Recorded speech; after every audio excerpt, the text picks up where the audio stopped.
حول ولا قوة إلا بالله العلي العظيم. اللهم ارحمنا بالقرآن واجعله لنا إماما ونورا وهدى ورحمة. اللهم ذكرنا منه ما نسينا، علمنا منه ما جهلنا، وارزقنا تلاوته أناء الليل وأطراف النهار، واجعله لنا حجة يا رب العالمين.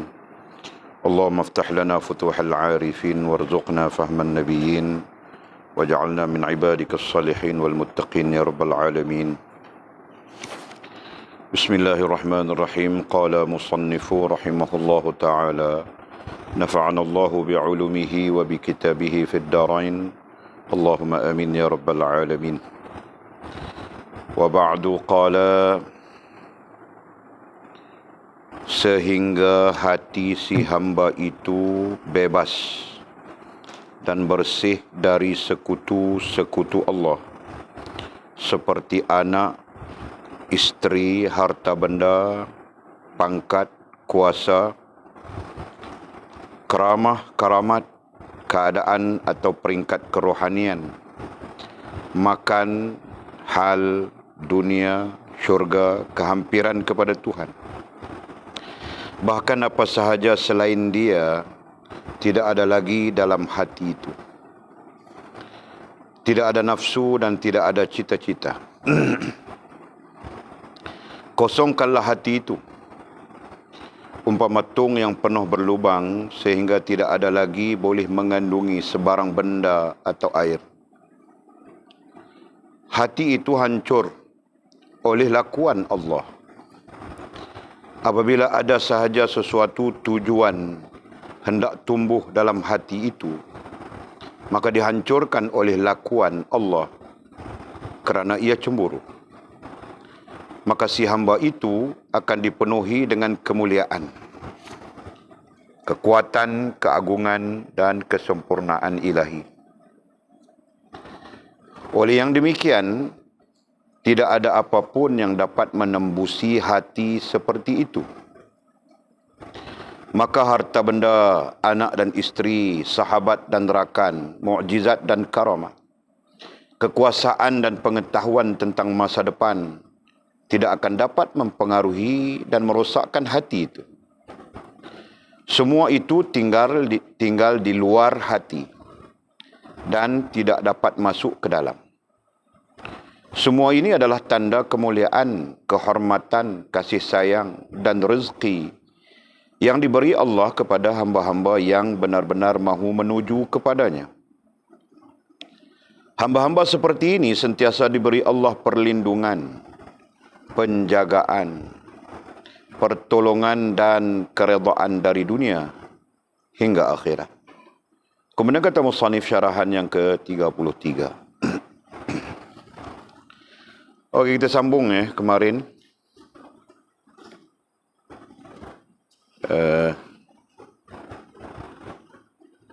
Mudah-mudahan kita jelas sudah berkaitan dengan kenapa rasa dan perasaan kita perlu dipengaruhi oleh Allah Subhanahu wa taala dan kebesaran. Nah, lebih kurang begitu kita bincang kemarin. Kan? Nah, kesimpulannya, rasa dan perasaan kita itu perlu betul, dan betulnya itu diukur dengan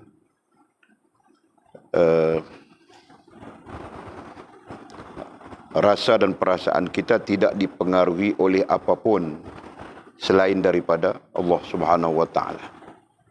Ya kan? Dan satu hal yang penting yang kita belajar dari teks kita ini, Allah yang menolong kita. Itu yang penting. Kita tidak boleh buat sendiri. Kita tidak boleh melakukannya sendiri, melainkan riyadhah dan kebergantungan yang sebenar-benarnya kepada Allah Subhanahu wa taala. Nah, di sana Allah yang akan melakukannya melalui lakuannya. Nah, itu istilah yang telah kita sebutkan. Allah yang akan melakukannya melalui lakuannya. Nah, di antara lakuan Allah Subhanahu wa taala itu ialah kemarin kita sebut apa ya? Menghancurkan dan membinasakan apapun yang menjadi sekutu baginya di dalam rasa dan perasaan kita. Nah, jelas ke ayat itu? Nah, itu tiada dalam teks ya. Nah, kamu orang mau dobit saja di tepi-tepinya. Nah, maksud yang jelas adalah apabila kita bersungguh-sungguh ataupun benar-benar mau mencapai kesempurnaan hubungan dengan Allah Subhanahu wa taala, maka di sana Allah akan membantu kita. Di sana Allah Subhanahu wa taala akan menolong kita. Melalui apa? Melalui ataupun melalui lakuannya dengan membinasakan atau menghancurkan apapun selain daripada dia, selain daripada Allah yang mempengaruhi rasa dan perasaan kita. Nah, ayat itu betul kan? Pastikan betul bah ayatnya. Walid bukan ahli bahasa Malaysia. Betul ke ayatnya mah? Okey. Jadi kalau bahasa dusun itu macam mana kira-kira Mizi itu? Kalau bahasa dusun. Kau jangan ketawa Bajul. Nah, kalau bahasa dusun mau cakap macam mana itu? Yang Walid cakap tadi. Ha? Kau dengar kan yang Walid cakap tadi? Tidak dengar. Tulis. Mau kau tulis menulis, okey. Jadi kau baca yang kau tulis itu, Pak? Yang mana? Oh, yang dhabit itu. Nah, mau ulang balik susah sudah Walid pun. Okey. Nah, dengar balik kalau salah nanti perbetulkan saja. Apabila seseorang hamba itu bersungguh-sungguh untuk sempurna hubungan dengan Allah, ya kan? Nah, Allah akan membantunya dengan menghancurkan atau membinasakan pengaruh yang lain ke atas perasaan, ke atas rasa dan perasaan kita. Betul ayatnya? Pengaruh yang lain, yang lain itu makhluk kan? Ke atas rasa dan perasaan kita. Nah, kau terjemahkan dalam bahasa dusun.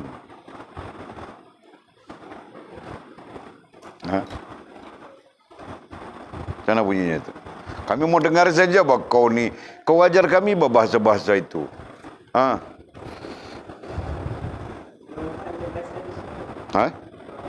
Kurang pandai. Oh. Masjid Dayah faham tak kita sebut tadi? Faham kan? Nah, Masjid Dayah sebut dalam bahasa Thai. Sebutlah, kami nak dengar. Macam mana bunyi dia? Sawadikap kan kun kap. Sebut Masjid Dayah nak dengar tengok macam mana? Sebut tengok macam mana?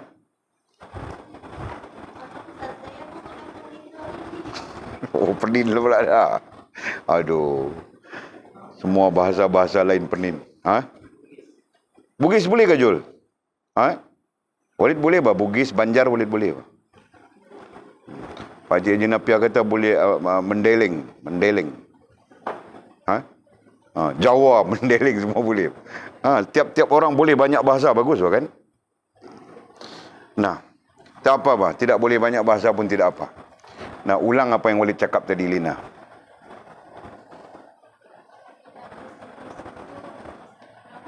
Suara kau hilang ke mana? Kau hantar ke bulan ke? Nah, jadi kalau ada cakap kasih kuat.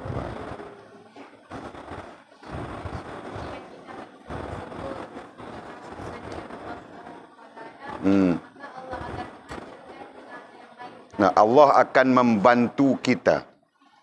Perkataan membantu itu penting sebab datang dari dalil, datang dari Al-Quran itu kan.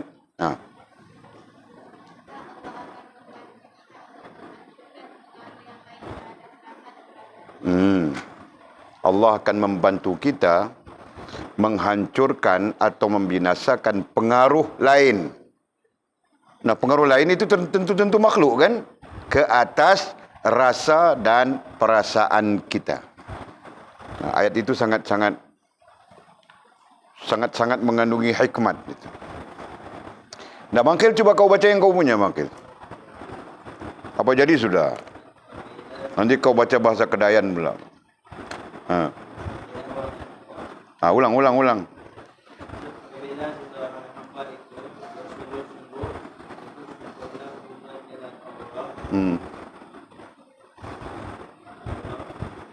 Maka Allah akan membantunya.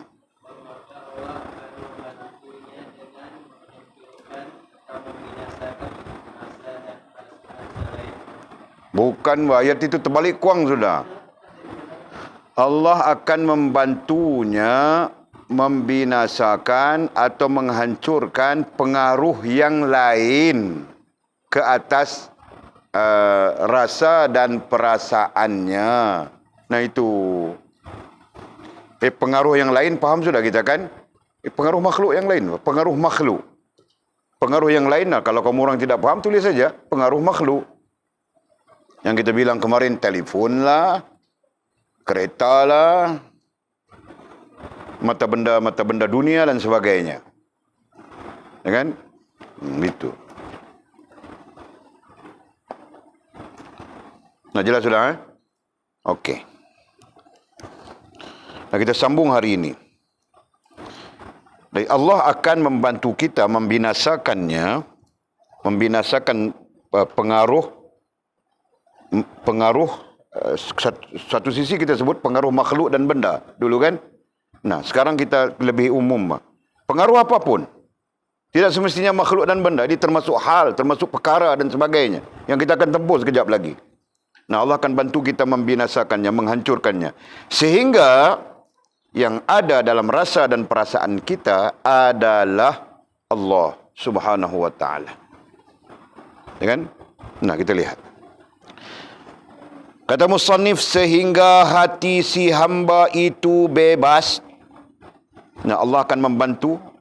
Allah akan membantu dengan menghancurkan, membinasakan apapun yang menguasai rasa dan perasaan kita.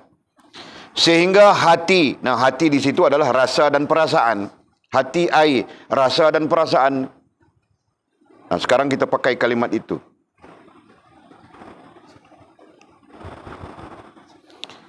Sehingga hati ai, rasa dan perasaan si hamba itu bebas. Bebas. Nah, bebas lawannya terbelenggu. Bebas lawannya terikat. Nah, sehingga hati si hamba itu bebas. Jadi tidak terikat maksudnya kan? Dan bersih dari sekutu-sekutu Allah. Dan bersih dari sekutu-sekutu Allah. Nah, sekutu kita bincang sudah kemarin, istilah lain adalah syirik. Istilah yang paling dominan adalah syirik. Nah, maksudnya di sana, selama mana ada yang lain selain daripada Allah di dalam rasa dan perasaan seseorang, maka selama itu dia akan menyengutukan Allah dengan yang lain itu. Paham tak? Paham ya?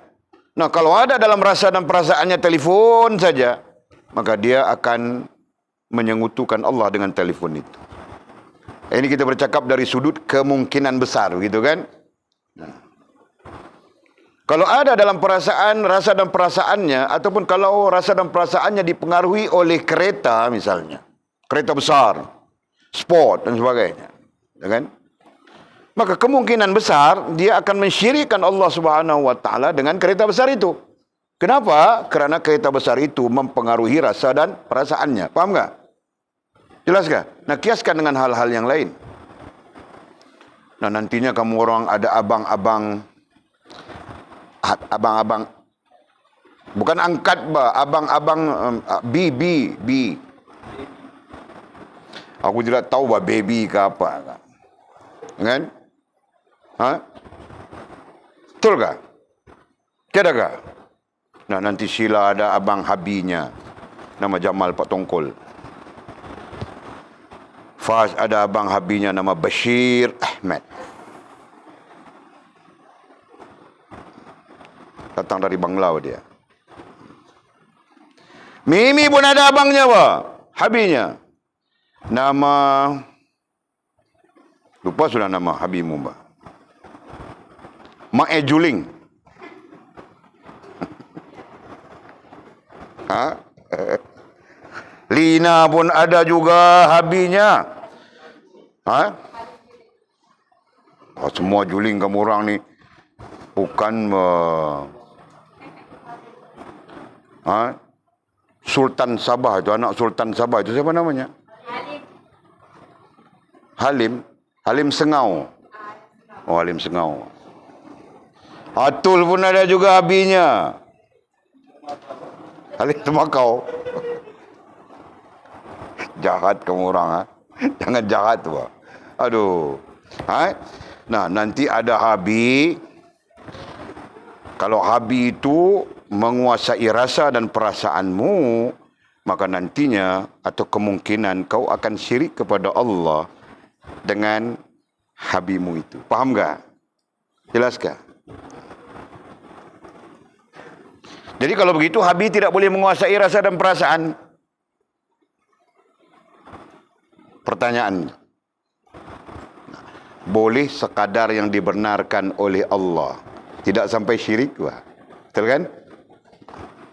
Nah, bukan saja Habi, siapa-siapa pun di sisi kita tidak boleh menguasai rasa dan perasaan kita selain daripada Allah Subhanahu wa taala, melainkan apa yang dibenarkan oleh Allah Subhanahu wa taala saja. Faham tak? Nah, perhatikan. Sehingga hati si hamba itu bebas dan bersih dari sekutu-sekutu Allah. Seperti, nah, dia bilang apa di situ? Anak. Nah, anak itu dekat kan dengan kita kan? Nah, anak pun tidak boleh menjadi sekutu kepada Allah Subhanahu wa taala. Nah, kalau begitu, anak tidak boleh ada di dalam rasa dan perasaan kita. Siapa bilang tidak boleh? Jangan menguasai. Itu isunya. Faham tak? Jelaskah? Nah, kerana anak itu menguasai, Pak, sampai-sampai dia tidak taat kepada Allah, ibu bapa tidak berani menegurnya. Sampai-sampai dia bermaksiat kepada Allah, ibu bapa tidak berani menegurnya. Faham tak? Nah, kerana dia, anak itu menguasai rasa dan perasaan. Walid akan terus bercakap hal ini sampai kamu orang faham betapa rasa dan perasaan ini satu isu besar. Bukan isu kecil. Nah, kerana itu kita diajar dalam Islam membina, membentuk. Ya kan? Kalau orang putih dalam psikologi dia mengajar membina, membentuk ini satu keadaan. Nah, mungkin ketika kita berhadapan dengan masalah begitu begini baru diajar, Pak. Kan? Itu pun tidak berkait dengan Allah Subhanahu wa taala. Okey, apa lagi? Istri bilangnya. Ini kita orang lelaki. Nah, kita boleh mensyirikkan Allah Subhanahu wa taala dengan istri kita. Hal ini dibincangkan dalam kitab-kitab tauhid, ada dibincangkan. Dalam bab memuji, kalau kita perhatikan.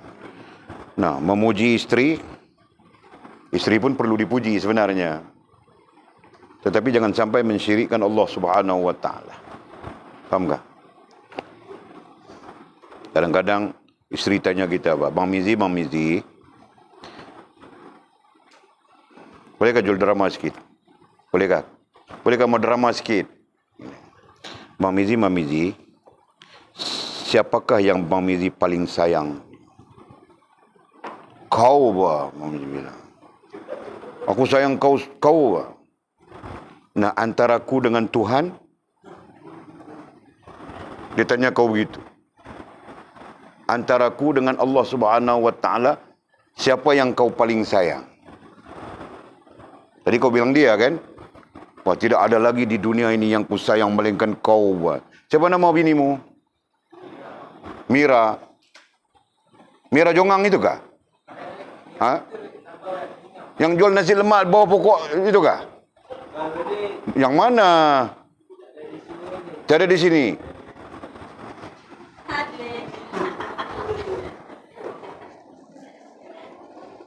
Dengan kau main dengan Mamizi ini. Okeylah, Mira pun Mira lah kan. Nah, Mira tanya kau begitu. Tadi kau bilang tiada yang kau sayang melainkan aku saja. Nah, sekarang kau bilang kau lebih sayang Allah daripada aku. Nah, kau mau jawab apa ketika itu? Ha? Kalau begitu kau pergi baru duduk dengan Allah. Tinggalkan aku saja, dia bilang. Kau mau cakap apa? Ha? Kau sekarang kau bilang tidak apa, tidak apa. Nah, itu contoh saja. Ha? Kita bercakap itu contoh untuk melihat betapa wujudnya, betapa adanya manusia-manusia yang mensyirikkan Allah Subhanahu wa taala dengan istrinya, dengan anaknya, dengan hartanya, dengan apa-apa hal yang lain. Faham tak? Nah, ini yang kita bincangkan ini. Secara kerohaniannya. Okey, apa lagi disebut? Harta benda. Harta benda. Ada juga kan? Nah, dengan harta bendanya dia jadi syirik pada Allah Subhanahu wa taala. Pangkat. Nah, ada juga yang jadi syirik pada Allah Subhanahu wa taala disebabkan pangkat. Kuasa. Itu di antaranya. Karamah. Karamah di situ berarti kemuliaan tertentu. Nah, dia orang sanjung saja dia. Kan? Semua orang sanjung dia ayahanda. Bah, tiba-tiba kan? Nah, ada apa? Banyak hal seperti ini wujudnya. Kan? Okey. Apa lagi? Keadaan bilangnya. Keadaan ya. Keadaan ini maksudnya mungkin dia kaya. Nah, keadaan dia kaya itu. Kan? Semalam boleh lihat satu Facebook. Satu orang kaya, perempuan. Boleh baca teks di atas. Teks di atas itu orang menegur dia. Kan? Jadi Walid pun tidak puas hati, apa salah dia sampai orang cakap begini, orang tegur dia begitu. Nah, Walid cari-cari dapat dengar. Videonya dengar juga. Rupa-rupanya memang dia menghina orang miskin sungguh. Dia menghina orang miskin dengan malas lah, begitulah, beginilah, mau meminta-minta lah dan sebagainya. Nah, orang jawab balik, bah, ini keadaan PKP. Kan? Semua orang jadi susah. Semua orang ada masalah dan sebagainya. Kalau kau tidak mau membantu, kau jangan menghina orang yang sedang susah. Begitu. Kan? Baik, itu bilang keadaan. Harta benda itu satu hal. Nah, ini keadaannya. Nah, mungkin kita mewah, mungkin kita senang. Jadi kita nampak orang susah, kita hina-hinakan saja misalnya. Nah, itu keadaan. Fahamkah? Atau peringkat kerohanian. Nah, demikian juga. Peringkat kerohanian juga boleh mensyirikkan kita kepada Allah Subhanahu wa taala. Nah, misalnya kita rasakan kita berada di makam siddiqin sudah. Dengan nah, aku di makam siddiqin sudah, jadi yang haram itu halal bagiku misalnya. Sudah. Ini ada ini. Ajaran-ajaran seperti ini ada sebenarnya. Kan? Yang haram itu jadi halal baginya bilang. Astaghfirullahaladzim. Kan? Yang wajib itu tidak wajib baginya bilang. Kan? Masya Allah. Okey. Apa lagi? Makan bilangnya. Makan. Nah, ada orang dengan makan pun boleh jadi syirik. Ya kan? Kalau ditanya contoh, apa contoh? Nah, dia bilang dia merasakan rasa dan perasaan, ya kan? Dia merasakan atau perasaannya meletakkan bahwa rezeki itu dia sendiri yang bawa. Bukan datang daripada Allah Subhanahu wa taala. Nah, tidak syirikah? Hal sama dengan keadaan. Hal sama dengan keadaan tadi. Begitu juga dunia. Nah, dunia pun boleh menyebabkan kita jadi syirik. Syurga. Syurga juga boleh menyebabkan kita jadi syirik. Nah, kita bincang sudah sebelum-sebelumnya. Nah, buat ibadah kerana mau syurga. Sedangkan kita diajar beribadah kerana Allah Subhanahu wa taala. Beza kan? Kehampiran kepada Tuhan. Nah, kehampiran kepada Tuhan juga boleh menyebabkan kita jadi syirik. Maknanya apa? Maknanya kita buat ibadat untuk kehampiran kepada Tuhan. Satu sisi apa? Satu sisi pandang ya. Jangan ini bukan satu hal yang taukid, satu hal yang muktamad begitu. Nah, sisi pandangnya ada di situ. Faham tak? Nah, contoh. Jadi dia sembelih ayam, dia sembelih ke apakah bertujuan menghampirkan diri kepada Tuhan, sedangkan dia sendiri pun tidak melakukan perkara-perkara yang aula dalam hal itu, misalnya solatnya tidak, itunya tidak, ininya tidak, tiba-tiba mau sembelih korban. Itu dalam perbincangan, ya kan? Okey. Bahkan apa sahaja selain dia, bahkan apa sahaja berarti ada banyak hal lagi. Ada banyak hal lagi.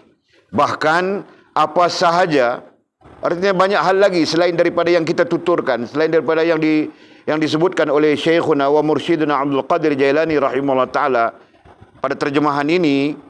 Nah, banyak lagi. Bahkan apa sahaja selain dia ai Allah. Selain dia ai Allah Subhanahu wa taala. Tidak ada lagi dalam hati itu ai rasa dan perasaan itu. Nah, kita ulang ayatnya, perhatikan. Jadi Allah Subhanahu wa taala akan membantu orang-orang yang bersungguh-sungguh untuk sempurna hubungan dengan Allah Subhanahu wa taala. Okey. Dengan apa? Dengan menghancurkan atau membinasakan pengaruh makhluk. Pengaruh apa yang kita sebutkan tadi ke atas rasa dan perasaan kita sehingga si hamba itu bebas. Nah, bebas artinya pada rasa dan perasaannya tidak ada lagi pengaruh yang kita bilang makhluk, benda dan sebagainya yang kita sebutkan tadi. Nah, berarti bersih sudah. Berarti bersih sudah rasa dan perasaannya. Jelas kah? Bersih dari apa? Bersih dari pengaruh makhluk. Bersih dari pengaruh benda. Bersih dari pengaruh-pengaruh yang kita sebutkan tadi. Ya kan? Sampai-sampai nanti sila taat kepada Jamal Pak Tongkol. Jadi kenapa sila taat pada Jamal Pak Tongkol? Ku taat pada dia kerana Allah Subhanahu wa taala. Nah, begitu jawapan sila. Faham tak?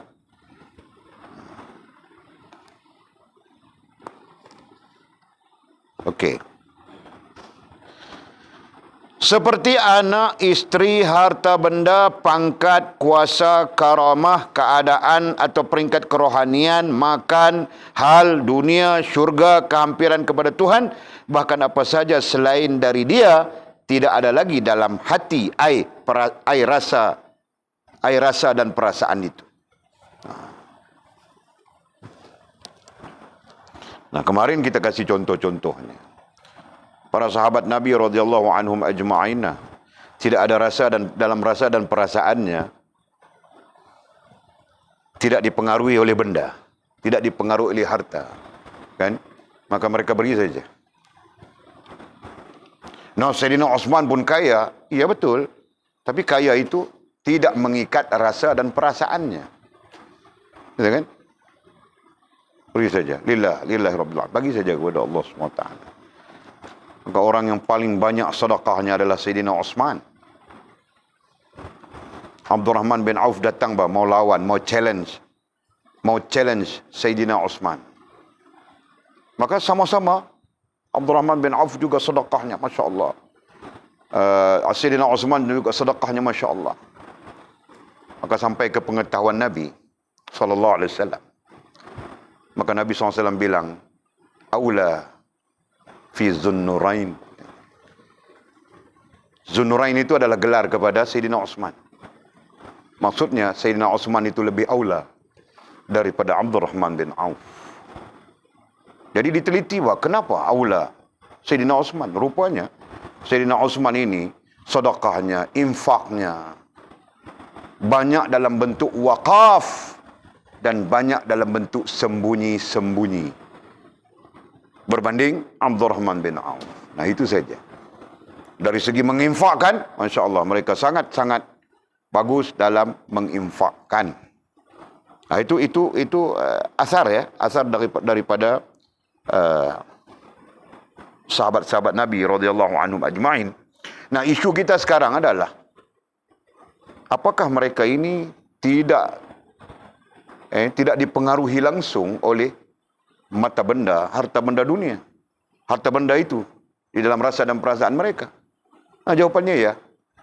Maka ketika ditanya hal itu kepada Sayyidina Umar, kami diajar oleh baginda Nabi, harta cuma di tangan, bukan di hati. Ya kan? Coba baca nanti, kita baca asar Sayyidina Umar radhiyallahu taala anhu.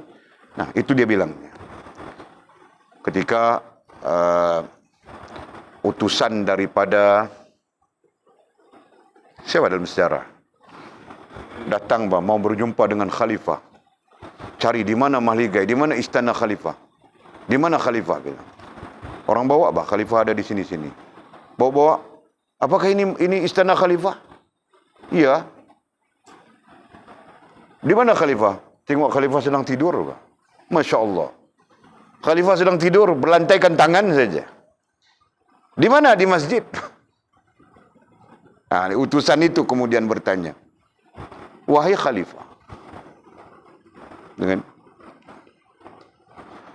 kalaulah demikian, maksudnya khalifah, pemerintah kami kaya raya, duduk di dalam istana begitu hebat, dilayan dan sebagainya.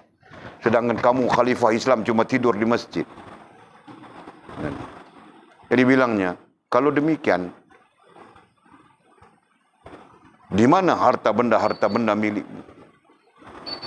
Maka bilang Sayyidina Umar, aku tidak punya harta benda. Apapun milikku adalah milik Allah Subhanahu wa taala. Masya Allah. Faham gak cerita? Kemudian bilang, jadi di mana rampasan perang? Kamu berperang, kemudian kamu memenangi peperangan. Nah, ketika itu peperangan sudah banyak. Berarti rampasan perang sudah. Di mana rampasan perang kamu? Apakah kamu tidak mendapat rampasan perang? Dia bilang, Sayyidina Umar bilang, Rasul mengajar kami, Nabi kami mengajar kami, harta itu cuma di tangan, tidak di hati. Berarti tidak mempengaruhi rasa dan perasaan. Paham enggak? Nah, itu asar daripada sahabat-sahabat Nabi radhiyallahu anhum ajma'in. Nah, hal ini mampu memberi penjelasan kepada kita terkait dengan apa yang sedang kita bincangkan. Nah, bukan salah memiliki harta benda. Sama saja bukan salah memiliki istri 1, 2, 3, 4. Bukan salah memiliki anak. Bukan salah memiliki harta benda. Bukan salah memiliki pangkat, kuasa, apapun. Bukan salah. Yang salahnya, dia ataupun hal itu mempengaruhi rasa dan perasaanmu selain daripada Allah Subhanahu wa ta'ala. Itu yang salah. Faham kah? Okey.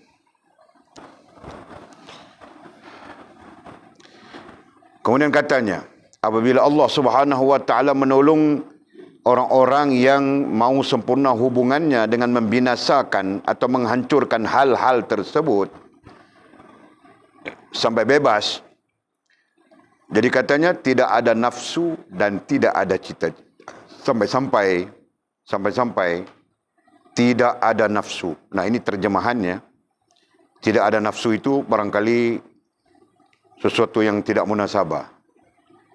Kan? Jadi tidak ada nafsu itu kita tafsirkan dengan nafsu kembali kepada fitrah. Kan? Tidak ada nafsu dengan makna nafsu itu kembali kepada fitrahnya.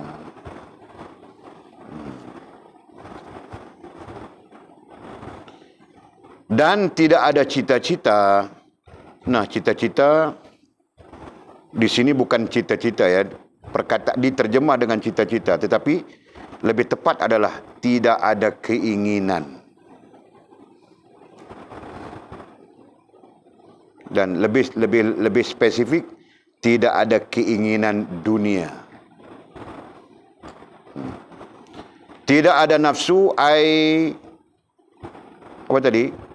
Nafsu kembali kepada fitrah, dan tidak ada cita-cita, tidak ada keinginan dunia.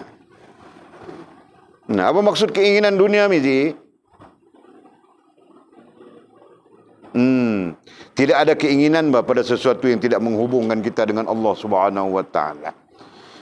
Nah, jika menghubungkan kita dengan Allah, kita akan ke depan. Tapi jika tidak menghubungkan kita dengan Allah, kita tidak ada keinginan.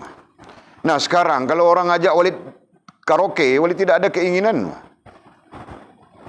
Kan? Faham ke sila? Bukan itu saja, Pak. Sekarang kalau orang ajak Walid jalan-jalan, Walid tidak ada keinginan, takut kena COVID.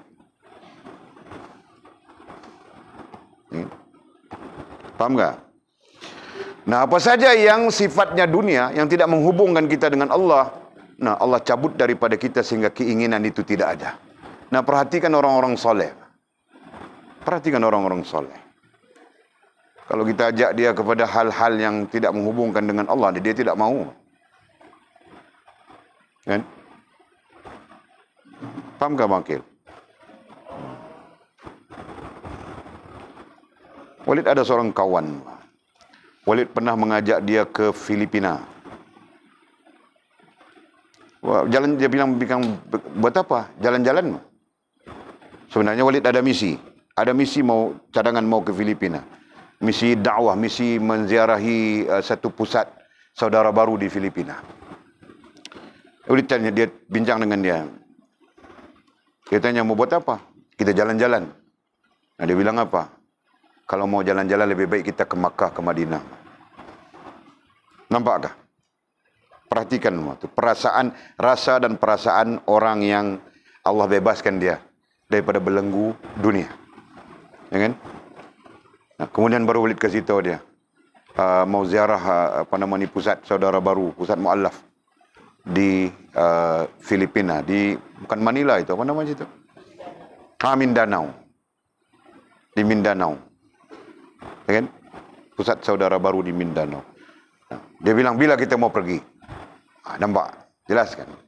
Jadi sesuatu yang menghubungkan dia dengan Allah, deras saja, laju saja, cepat saja dia. Tapi sesuatu yang tidak menghubungkan dia dengan Allah, nah dia skip sudah. Dia mau lari sudah. Dia mengelak. Faham tak? Itu orang-orang yang Allah Subhanahu wa taala bebaskan rasa dan perasaannya dari belenggu dunia. Dari sesuatu yang tidak menghubungkannya dengan Allah Subhanahu wa taala. Nah, rasionalnya di sana apa? Allah cabut keinginan. Paham tak? Nah, keinginan itu adalah rasa. Keinginan itu adalah rasa dan perasaan, betul tak? Nah, kita sedang belajar tentang itu. Keinginan itu adalah terkait rasa dan perasaan. Nah, Bangkil ingin menikah, mesti dalam rasa Bangkil ada sudah. Perasaan Bangkil pun ada sudah. Kan? Tidur pun kira atap saja. Kan? Kalau tidak bertanya-tanya maghrib, Pak.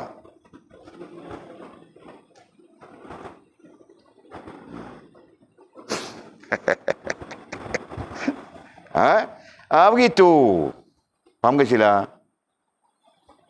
Nah, bila ada rasa, ada dalam perasaannya, ada rasa.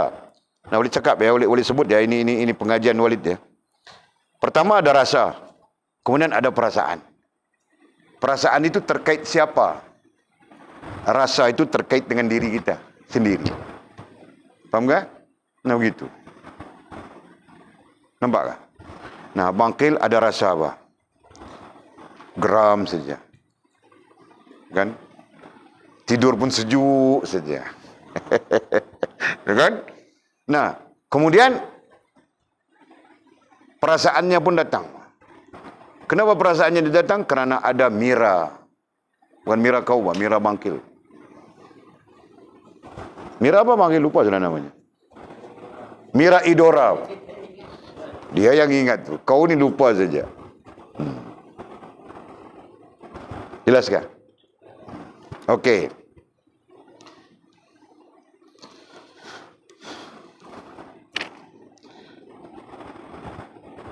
Kosongkanlah hati itu. Nah. Ini nasihat. Kalau tadi itu menjurus kepada implikasi dan bagaimana Allah Subhanahu wa taala membantu kita dengan lakuannya. Nah, sekarang ini nasihat Syekh Mursyid ini kepada kita. Kosongkanlah hati itu. Nah, kalau ayat kitabnya wahai murid, wahai salik, kosongkanlah hati itu. Dengan maksud kosongkanlah rasa dan perasaanmu kepada selain dari Allah Subhanahu wa taala.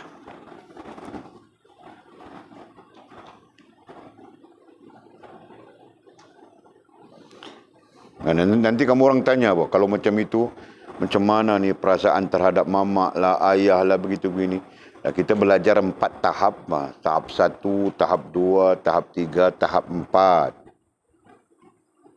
Nah, tahap 1 itu campur aduk saja semuanya. Kan? Tahap apa itu? Tahap sadar. Campur aduk saja. Tahap qalb, nah ada sedikit pemisahan. Tahap fuad, nah kita sedang bercakap fuad kan? Nah, mula mengasingkan dan menentukan siapa yang berhak kepada hati kita, kepada rasa dan perasaan kita. Nah, ada lagi satu tahap, tahap lub. Nah, belum kita cakap lagi nanti. Okey? Jadi katanya kosongkanlah hati itu. Nah, kosongkanlah. Mau kosong cara macam mana? Caranya ialah dengan ilmu. Ya kan? Belajar supaya kita tahu. Cara tidak pernah berubah melainkan dengan ilmu. Ya kan? Dan ilmu itu menghasilkan sedar diri. Nah, sedar diri itu nantinya akan menonjol kepada kita gap antara kita dengan Allah Subhanahu wa taala, antara makhluk dengan Khalik. Gitu kan? Okey. Jadi kosongkanlah hati itu. Kosongkanlah rasa dan perasaanmu daripada selain daripada Allah Subhanahu wa taala. Nah, ini semua perlu apa ya? Perlu dididik, perlu dibentuk, perlu belajar bahasa mudahnya, kan? Mana mungkin dia berlaku spontan begitu saja. Jadi kosong bagaimana? Umpama tung yang penuh berlubang. Umpama sebuah tung, kita pun tahu sudah tung kan? Yang penuh berlubang sehingga tidak ada lagi boleh mengandungi sebarang benda atau air. Nah, tung yang berlubang tidak mungkin dapat menampung air, ya kan? Khususnya air, cecair. Karena tung itu berlubang. Nah, hatimu artinya perasaan, rasa dan perasaan kita perlu begitu.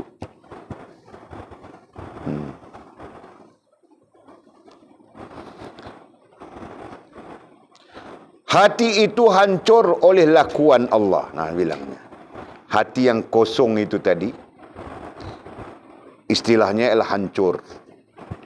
Hancur oleh lakuan Allah. Macam mana hati kita boleh bebas?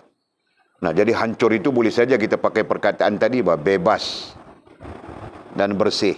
Ya kan? Jadi bagaimana rasa dan perasaan kita terhadap selain Allah boleh hancur ataupun boleh binasa ataupun boleh bebas. Rasa dan perasaan kita boleh bebas daripada pengaruh-pengaruh yang kita sebutkan tadi. Nah, katanya oleh lakuan Allah.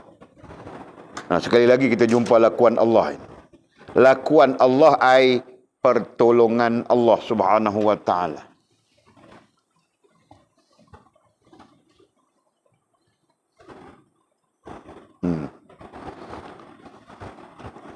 Lakuan dalam istilah tauhidnya af'al. Dan kita terjemah mudahnya dengan pertolongan, bantuan Allah Subhanahu wa taala. Kenapa pertolongan dan bantuan Allah? Kerana kita la haula wa la quwwata illa billahil aliyul azim. Itulah kita. Nah, dengan pertolongan Allah Subhanahu wa taala, maka kita boleh bebas dari pengaruh selain daripada Allah SWT. Pengaruh makhluk. Kan? Selain daripada Allah SWT. Baru kita boleh bebas. Jika tidak, kita tidak bebas. Macam-macam terikat kita. Ada seorang Walid pernah berjumpa. Dia mau pergi umrah. Rasa insaf, rasa bersalah. Kemudian dia mau pergi umrah. Ini orang-orang yang pernah Walid bertemu, berjumpa di masjid. Datang belajar kan. Jadi dia mau pergi umrah. Tapi mau pergi umrah, istrinya tidak benar kan.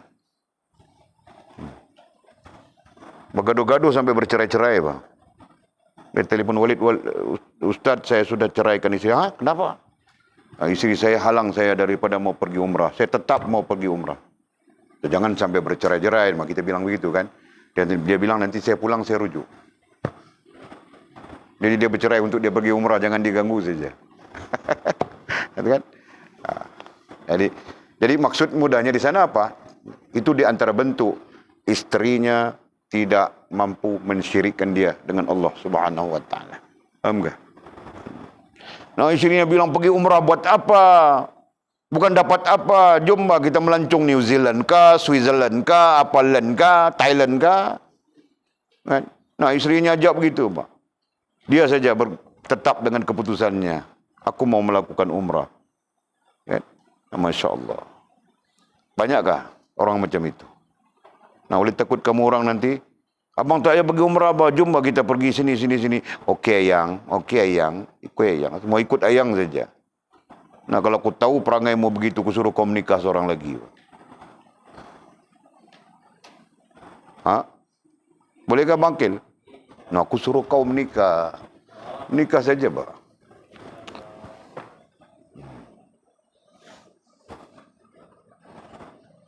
Okey.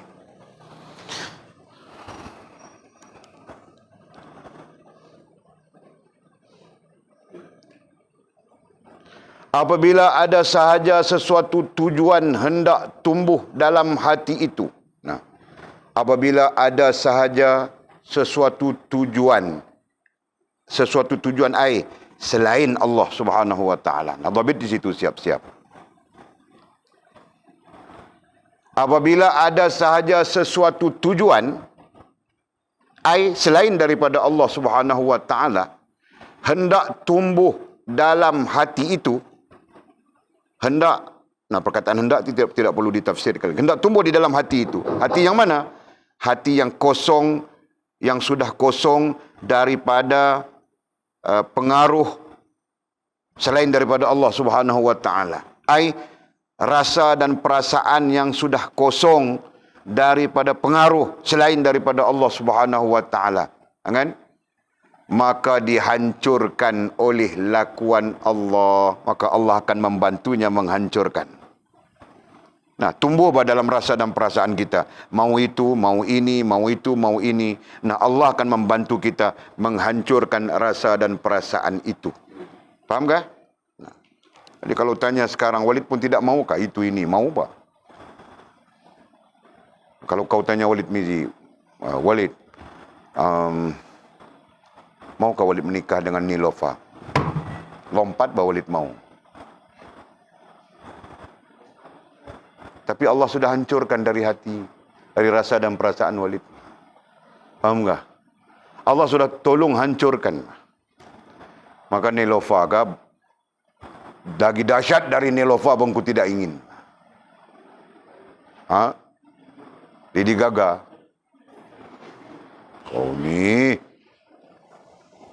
Kau sebutnya orang yang ku kenal, bah. Aku tidak kenal Lady Gaga tu siapa.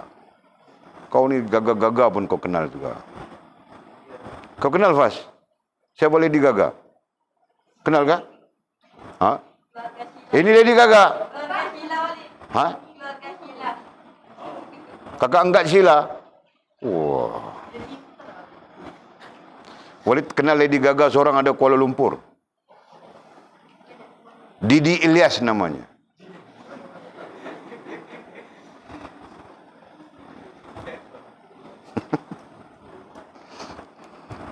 Okey.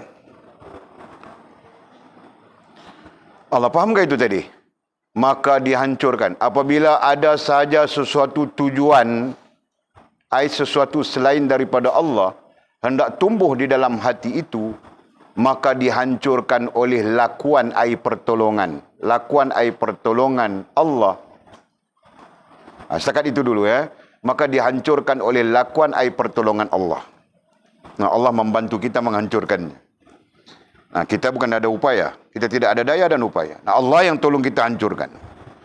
Kalau ikut Abang Arif, sekarang pun dia mau karaoke lagi. Tapi Allah sudah hancurkan.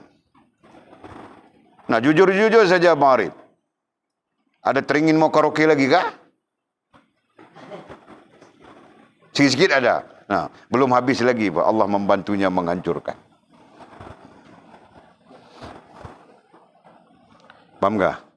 Nah, Walid teringin apa tahu? Kamu boleh cerita dengan kamu orang sebelum Walid bawa pondok ke sini. Walid teringin mau pakai motor besar. Motor besar tu.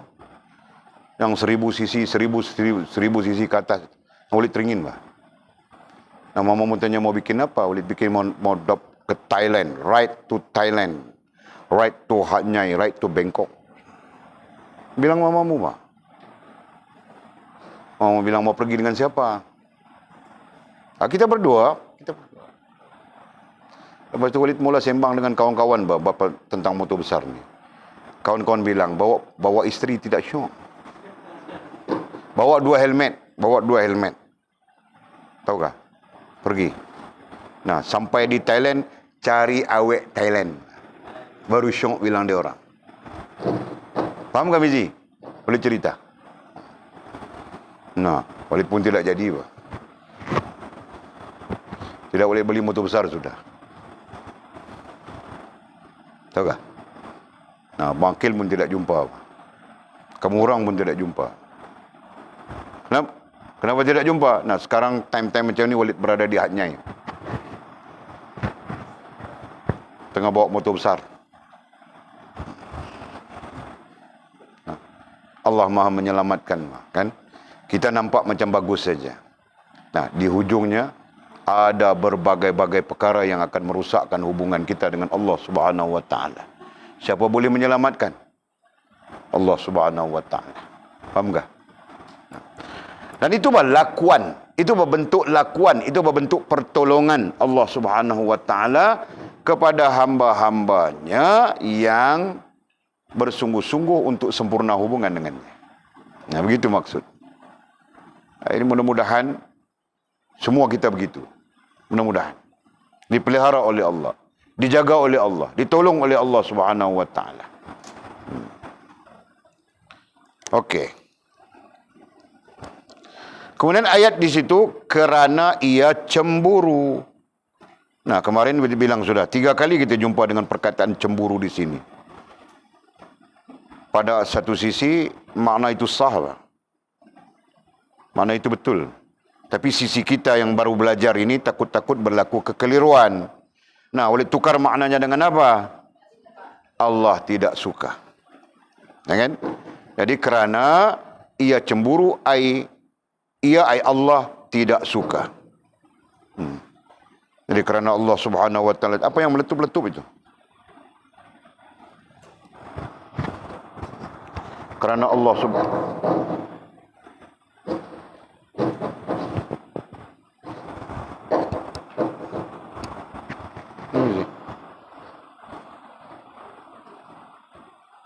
kerana Allah Subhanahu wa taala tidak suka.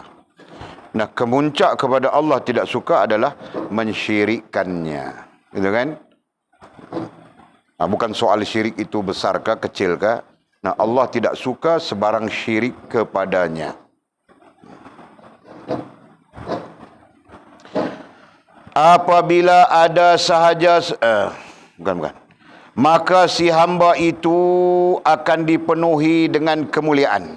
Nah, apabila Allah menghancurkan sesuatu yang boleh mempengaruhi rasa dan perasaan kita, sehingga rasa dan perasaan kita tidak terpengaruh lagi dengan apapun melainkan Allah Subhanahu wa taala, nah, maka si hamba itu akan dipenuhi dengan kemuliaan. Baru kita akan diberikan oleh Allah Subhanahu wa taala kemuliaan. Kekuatan bilangnya. Kekuatan di sini adalah upaya untuk taat. Kekuatan upaya untuk taat.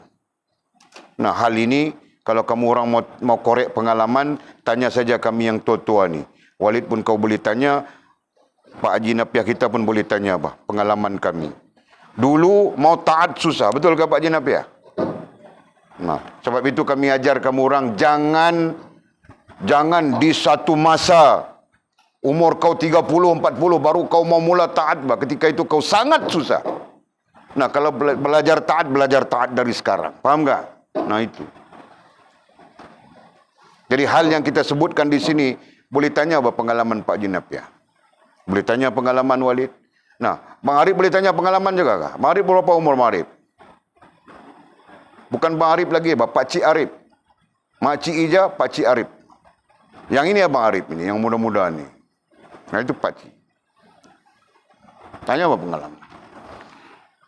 Faham kah? Jadi, sampai satu peringkat mau tinggal yang lara, mau tinggal yang sia-sia pun payah, melainkan sungguh-sungguh nah Allah bantu. Begitu kan? Begitu kan Pak Haji Napiah kan? Nah, Allah bantu. Kalau tidak Pak Haji Napiah pun tidak ada di dalam majlis kita. Kalau tadi Walid cerita Walid kan? Jika tidak Allah bantu, Walid pun tidak ada bersama kamu orang. Walid ada di haknya ya, Pak. Right to Kancanaburi. Kan? Naik botol besar itu, tonggek saja. Itu jam kamu orang tidak kenal mamamu. Kalau kenal mamamu, mama kain tonggek itu. Terkejut kamu orang, Pak.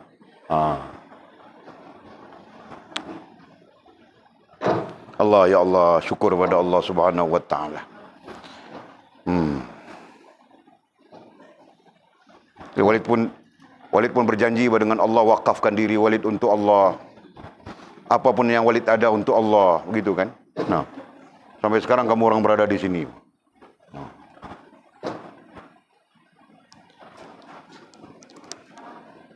Okey. Ya, makcik.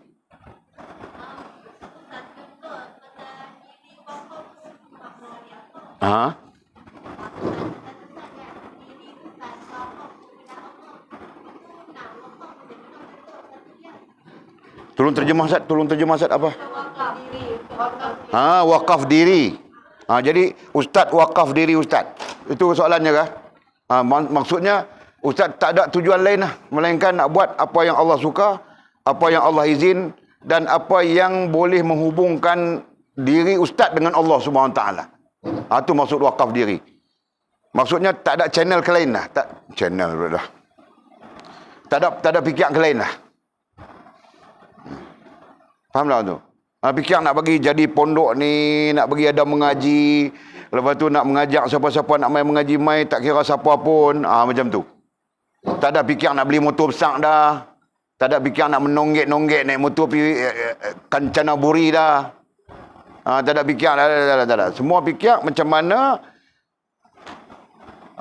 nak berhubungan dengan Allah Subhanahu Wa Taala. Itu kan? Jadi istilah wakaf diri itu artinya memberikan diri kita ke jalan Allah Subhanahu Wa Taala. Boleh faham tu? Macam tu.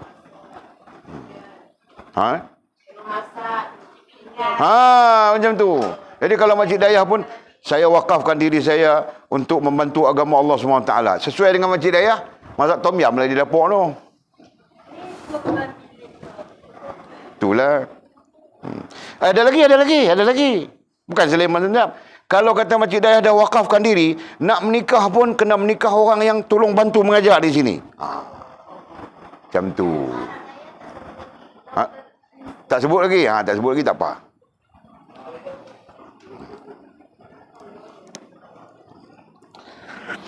Okey. maka si hamba itu akan dipenuhi dengan kemuliaan, kekuatan. Apa kekuatan tadi? Upaya untuk taat. Jangan bergurau ya. Ada orang yang dia boleh kayuh basikal 35 km, 40 km satu hari. Faham tak? Dia boleh kayuh basikal, Pak. Tapi dia tidak mampu untuk solat 2 rakaat pun. Faham tak? Nah, Walid bercakap ini supaya kamu orang melihat sisi upaya untuk taat itu. Faham tak? Nah, ada orang yang dia jogging satu hari 10 km, Pak. Pergi 10 km, balik 10 km dah. 20 km sudah. Nah, masjid tepi rumahnya pun dia tidak mampu untuk. Betul kan? Faham tak? Nah, di situ, Bang. Mau meletup kah?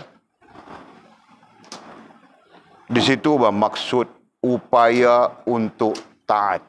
Faham tak? Faham tak? Nah, taat ini tidak mungkin kita dapat melakukan taat, melainkan dengan limpah rahmat pertolongan Allah Subhanahu wa taala. Nah, sisi kita cuma sedikit ikhtiar saja. Faham tak? Nah, berapa ramai lagi manusia yang ya sekarang Covid, kalau tidak Covid, karaoke itu masih ramai orang. Karaoke Simpang sana.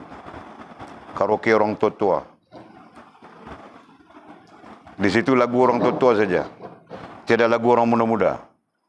K-pop tiada di situ. Kalau ada K-pop nanti orang baling pinggan, mangkuk, semua orang baling.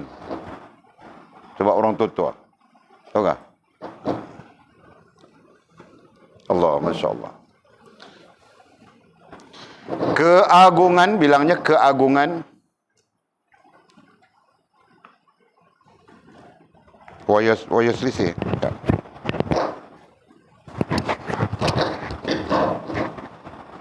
Mana dia?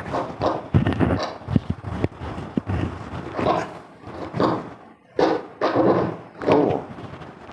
Ya, sebenarnya benda tu dia bunyi, memang dia bunyi lah tu. Nak meletup mah.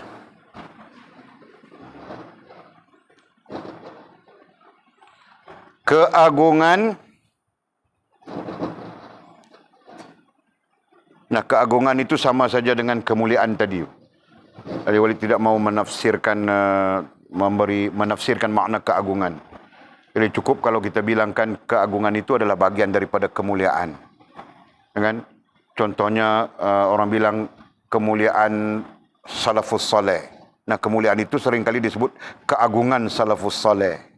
Kan? Okey. Dan kesempurnaan ilahi katanya. Dan kesempurnaan ilahi. Apa maksud kesempurnaan ilahi? Nah, itu apa maksudnya sempurna hubungan dengan Allah Subhanahu wa taala. Dan kesempurnaan ilahi ai sempurna hubungan dengan Allah Subhanahu wa taala. Allahu akbar. Okey. Okey lah. Biar. Masya Allah, la haula wa la quwwata illa billah. Jadi sempurna hubungan dengan Allah Subhanahu wa taala itu adalah tujuan terakhir kita dari segi proses. Adapun dari segi niat lillahi rabbil alamin. Gitu kan? Oleh yang demikian katanya. Oleh yang demikian tidak ada apapun yang dapat menembusi hati seperti itu. Nah, kalau hati kita seperti itu, kalau rasa dan perasaan kita seperti itu, tidak ada apapun makhluk. Nah, bilang makhluk di sana senang. Kan? Tidak ada apapun makhluk yang dapat menembusi hati seperti itu. Nah, maksudnya apa? Maksudnya kalau sungguh hati rasa dan perasaan kita bebas dan mendapat pertolongan Allah Subhanahu wa taala seperti yang kita nyatakan pada teks itu. Nah, tidak ada makhluk, tidak ada apapun makhluk yang dapat menembusi hati seperti itu. tidak dapat menembusi perasaan, rasa dan perasaan kita. Nah, ketika itu datang apapun, tidak akan menyebabkan kita rosak. Faham enggak? Datang apapun, keseronokan dunia apapun, tidak akan membawa kita kepada rusak hubungan dengan Allah Subhanahu wa taala. Faham enggak? Jelaskah? Nah, kamu orang mungkin berada di situasi sekarang, belum nampak dunia secara luas, secara terbuka. Nah, nanti kamu orang berada di lapangan. Nah, ketika itu dunia terbuka luas pada kamu orang. Ketika itu bukan saja dunia terbuka luas, bahkan dia menggamit-gamit kamu orang. Nah, andainya kamu orang sudah berada di keadaan ini, maka moga-moga selamat. Paham, Jul? Nah, Bang Jul, panggil dunia itu. Kau tidak akan peduli. Sebab rasa dan perasaanmu terikat dengan Allah sudah. Gitu. Paham tak? Ini mana ada. Tesco saja yang panggil. Getar sudah jantung. Tesco saja apa? Sekarang tidak Tesco lagi. Covid. Shopee yang panggil. Lazada yang panggil. Nah, bergetar sudah jantung-jantung orang semua. Macam mana tu? Kan? Maka hari-hari kita nampak lori Lazada, lori Shopee masuk tempat kita.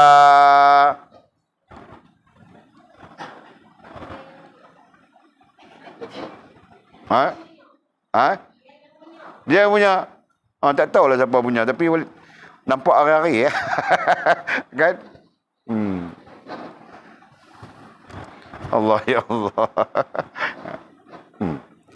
Itu belum lagi kamu orang berada di dunia terbuka. Kita bilang dunia terbuka, okey? Nah, sekarang kamu orang dunia komuniti kita saja, tertutup saja. Nah, nanti kamu orang pulang ke Sabah, pulang masing-masing ke kampung halaman, tempat masing-masing. Nah, dunia terbuka sudah. Faham tak? Kecuali Fas bilang dia tidak mau pulang, Pak. Bilang mau menjadi menantu Walid. Jadi siapakah anak lelakiku?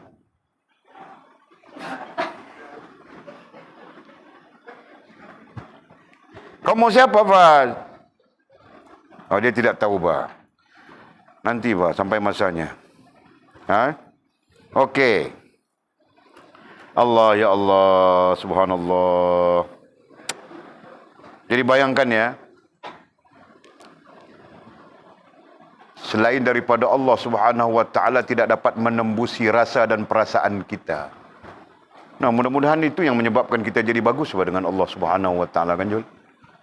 Nah, kalau ada yang menembusi hati dan perasaan kita, rasa dan perasaan kita selain daripada Allah, nah nantinya akan menggugat kita itu. Nah, banyak keadaan itu yang terjadi. Menggugat saja.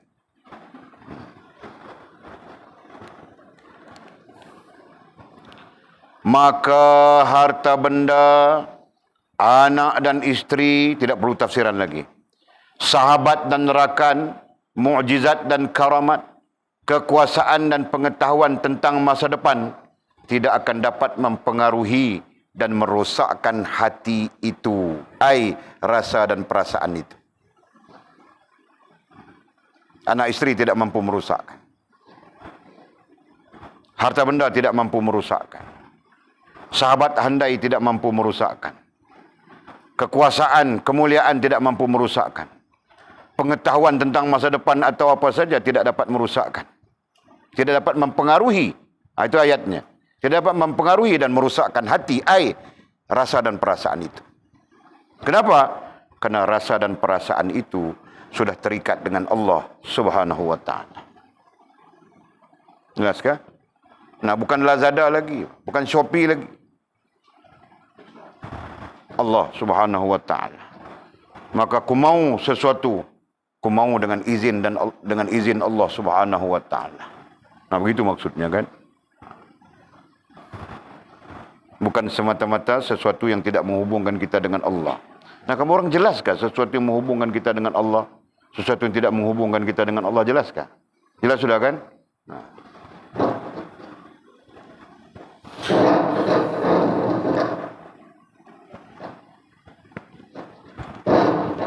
Tidak usik lah.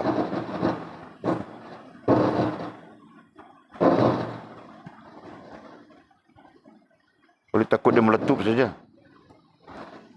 Takut meletup. Okey. Semua itu katanya, semua itu tinggal di luar hati. Semua itu, apa semua itu? Itu adalah isim isyarah. Nah, ada faktanya. Maka faktanya apa? Harta benda, anak isteri, sahabat rakan, mukjizat karamat, kekuasaan, pengetahuan tentang masa depan. Nah, semua itu tinggal di luar hati. Berada di luar hati saja. Nah, luar hati artinya luar daripada rasa dan perasaan kita. Bukan dalam rasa dan perasaan kita. Dan tidak dapat masuk ke dalam rasa dan perasaan. Nah, jadi yang kau mau dari Shopee itu bukan dalam rasa dan perasaanmu, Pak. Ada pun tidak apa, tidak ada pun tidak apa. Nah, begitu kan? Ini tidak ada, kau monyok saja. Tidak dapat, monyok saja. Macam ayam berak kapur. Tahu tak ayam berak kapur? Ayam kena penyakit.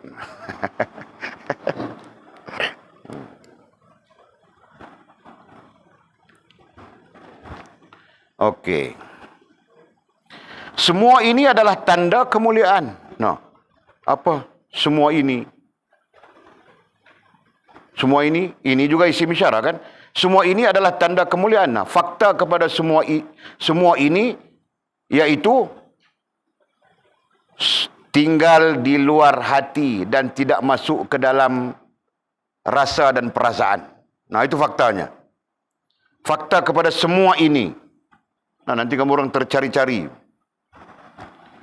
Fakta kepada semua ini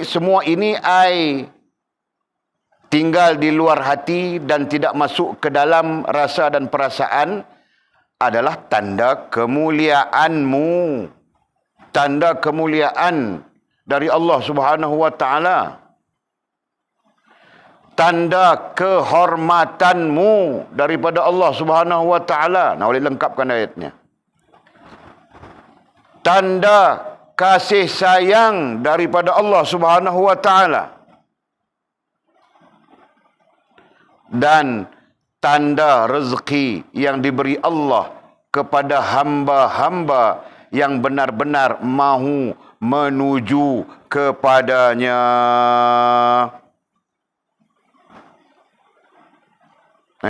Hamba-hamba yang benar-benar, nah benar-benar kita pakai perkataan sungguh-sungguh, itu lazim kita sebutkan. Benar-benar sungguh-sungguh mahu menuju kepadanya. Nah, menuju itu kadang kita sebut matlamat. Kadang kita sebut tujuan, menuju tujuan. Dari segi itu, kan? Yang benar-benar mahu menuju kepadanya. Jadi kita ambil pendekatan dasar kita adalah sempurna hubungan dengannya. Nah, itu pendekatan dasar kita, kan? Mahu menuju, benar-benar mahu menuju kepadanya, sempurna hubungan dengannya, kan? Dan sempurna hubungan itu kita kaitkan dengan firman Allah Subhanahu wa taala, surah Al-Kahfi ayat 110. Faman kana yarju liqa'a rabbih falyamal 'amalan salihan wa la yusyrik bi ibadati rabbih ahada. Siapa-siapa yang harap bertemu dengan Tuhannya, kan? Faman kana yarju liqa'a rabbih. Siapa-siapa yang, ada yang bilang bercita-cita, ada yang bilang berkehendak, ada yang bilang mahu dan sebagainya, bertemu dengan Tuhannya. Nah, bertemu itu ditafsirkan dengan tafsiran sempurna hubungan dengan Allah Subhanahu wa taala.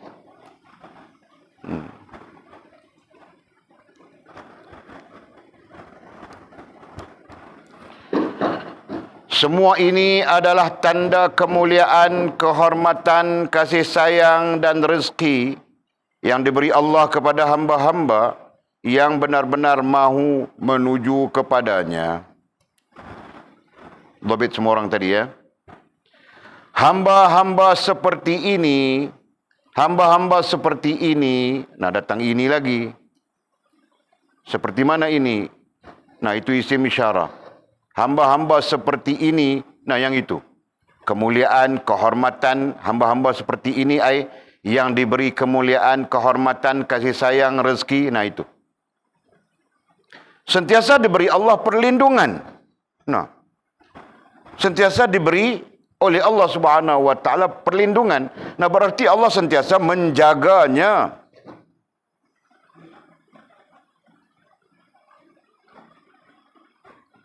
Hamba-hamba seperti ini, isim isyarah itu kembali kepada kemuliaan, kehormatan, kasih sayang, rezeki yang kita sebutkan tadi. Sentiasa diberi oleh Allah, diberi Allah perlindungan. Allah sentiasa menjaganya. Kemudian dia pun bilang penjagaan. Perlindungan, penjagaan, pertolongan. Nah, pertolongan, tadi kita bincang tentang pertolongan kan. Nah, Allah sentiasa memberikan pertolongan. Dan keredaan.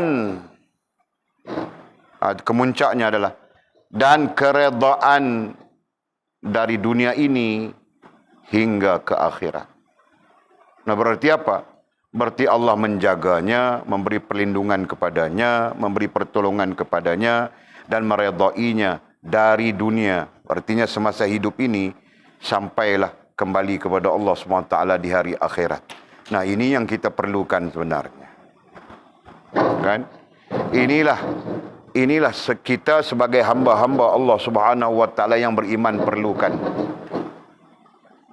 Siapa yang mampu melindungi kita? Tidak ada siapa melainkan Allah Subhanahu wa taala. Itu kan?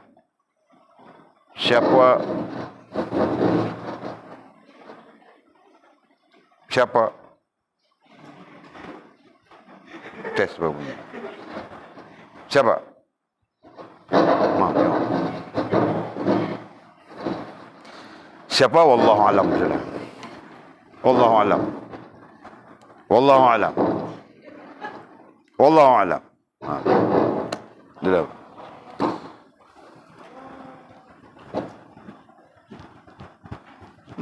Bukan ada salah waya, tak ada salah apa-apa waya.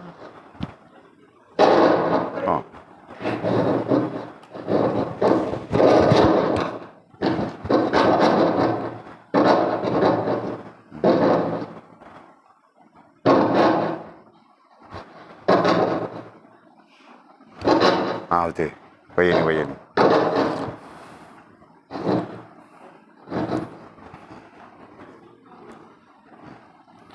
Allah, ada soalan kah? Ada soalan kah?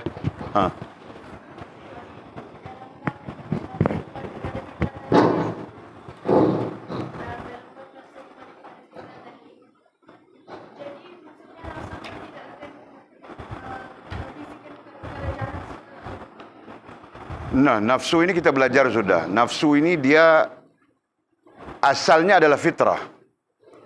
Kita belajar sudah sebenarnya. Nah, yang kemudian menyebabkan dia jadi jahat. Begitu kan? Asalnya adalah fitrah. Kemudian dia jadi jahat. Kenapa dia jadi jahat? Karena di sana ada kemasukan racun iblis. Paham tak? Melalui nafsu itu sendiri. Begitu. Kita belajar sudah itu. Ingatkah? Nah, jadi bila dia kembali kepada fitrah, nah berarti dia kembali kepada keadaan yang tenang. Kembali kepada keadaan yang tunduk serta patuh kepada Allah SWT.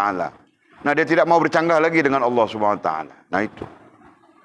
Ketika dia bercanggah dengan Allah, berarti dia luar daripada sifat fitrah. Nah, itu berarti ikut iblis. Paham tak?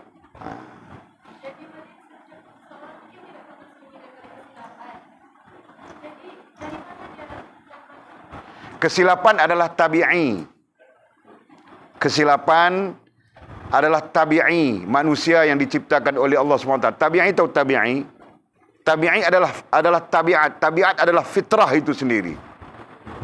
Allah menjadikan kita dengan tabiat silap. Tabiat salah.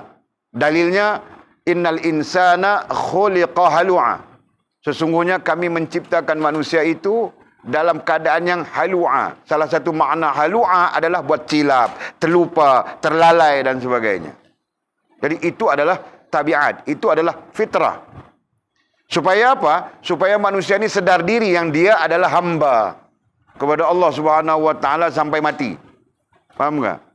Jadi kalau manusia tidak merasakan dia pernah buat silap, nah manusia ini sombong saja hidupnya. Faham tak? Nah begitu. Jadi itu termasuk di dalam fitrah.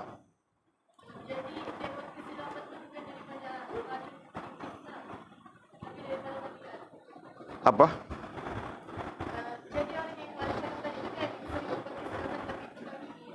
Iya, itu adalah tabiat manusia. Jadi kau melakukan kesilapan. Apa kesilapanmu? Begini. Berulang atau tidak? Nah, ini kali pertama. Nah, itu tabiat. Nah, kalau kau berulang, itu kau sengaja syok buat kesilapan. Bukan. Kesilapan manusia adalah tabiat. Dan tabiat itu adalah fitrah. Paham tak? Ah, begitu. Jadi dengan kesilapan itu manusia nanti sedar dirinya, Allah, aku ni silap sudah, ya Allah ampunkanlah aku, ya Allah, begitu kan? Melainkan orang yang tidak pernah sedar diri yang dia silap. Nah, ketika itu dia sombong saja. Itu maksudnya. Jadi persoalanmu tadi adalah bagaimana dengan orang yang melakukan kesilapan, dengan kita sebagai manusia melakukan kesilapan, sedangkan nafsu itu tunduk kepada fitrah. Nafsu bila dia tunduk kepada fitrah, nah dia dalam keadaan bagus saja. Kan? Nah, termasuk bagus itu dia terbuat silap, dia minta ampun pada Allah Subhanahu wa taala. Nah, itu termasuk bagus sudah kan? Nah, itu. Jangan buat silap, samsin saja, sombong saja dia dengan Allah Subhanahu wa taala. Nah, begitu. Jelas kan? Allahu a'lam. Ada soalan lain? Kalau tiada soalan kita makan durian ramai-ramai.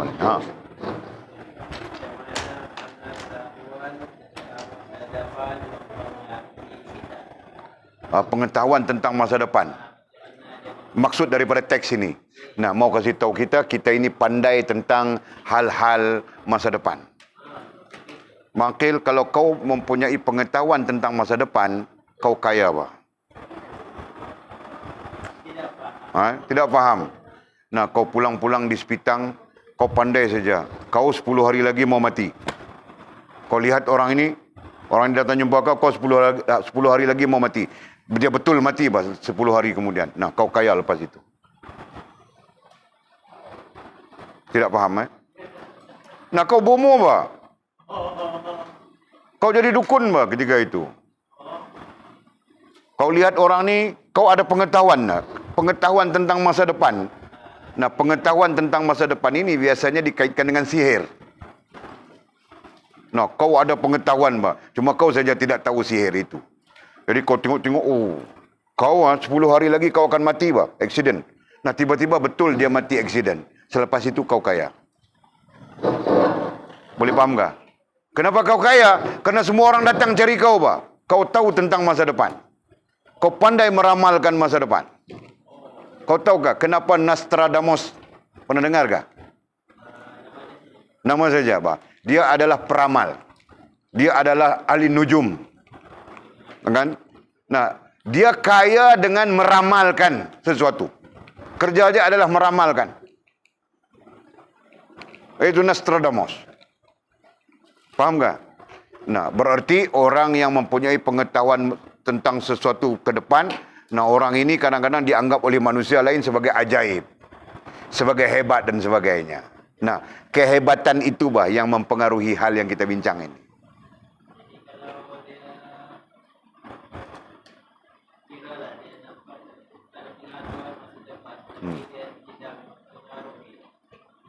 Itu tidak apa.